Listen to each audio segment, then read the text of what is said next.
সম্মানিত দর্শক বন্ধুগণ, আসসালামু আলাইকুম। আপনারা দেখতে পাচ্ছেন যে আমার সামনে 3 মাথার একটি ম্যাজিক মেশিন। এই মেশিনটি গ্রহণ করতে আসছেন চুয়াডাঙ্গা আলমডাঙ্গা থেকে। আমার পাশে যে ভাইকে দেখতে পাচ্ছেন উনি অনেক দক্ষ একজন মানুষ, দীর্ঘ সময় রাইস মিলের সঙ্গে যুক্ত মানুষ। সামাজিক পরিবর্তন, এলাকার উন্নয়নের স্বার্থে এই মেশিনটি উনি বসাচ্ছেন। নিজেরও কিছু আর্থিক উপকার হবে, এলাকার মানুষেরও উপকার হবে। আধুনিক প্রযুক্তির কল্যাণে মানুষের জীবন সহজ হয়েছে। আধুনিক প্রযুক্তিতে মানুষ খুবই কাছাকাছি থাকতে পছন্দ করছে।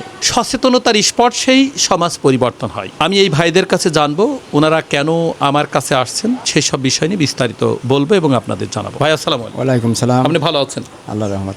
এই মেশিন সম্বন্ধে আমি যতদিন বান্ধে 40 বছর কাজ করছি, তো এই মেশিন সম্বন্ধে আসলে কিন্তু আধ্যাত্মিক একটা মেশিন।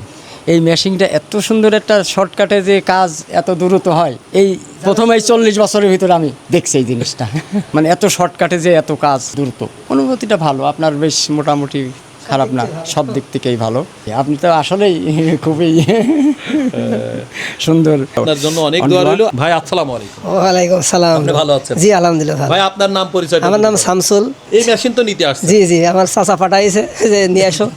আসি দেখছি যে এত সুন্দর, যে এত দূরত্ব হচ্ছে এইসব কাজ, এই দেখি আমার আনন্দ। কোন লাইনে চালাবেন? 220 লাইন, বাসা বাড়ি লাইন।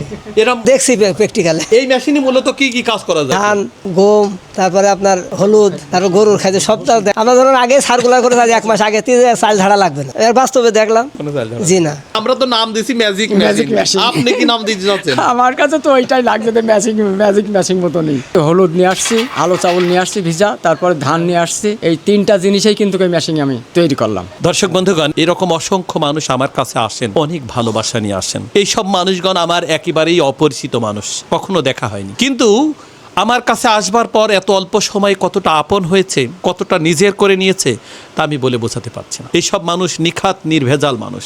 এইসব মানুষের মনে কোনো অহংকার, কোনো অহমিকা, কোনো প্রতিহিংসা নেই বলেই মনে হয়। এইসব মানুষগুলা আমাদের সমাজে, আমাদের দেশে আছে বলেই আমাদের দেশ সমাজ আরও পরিবর্তনের দিকে ধাবিত হচ্ছে।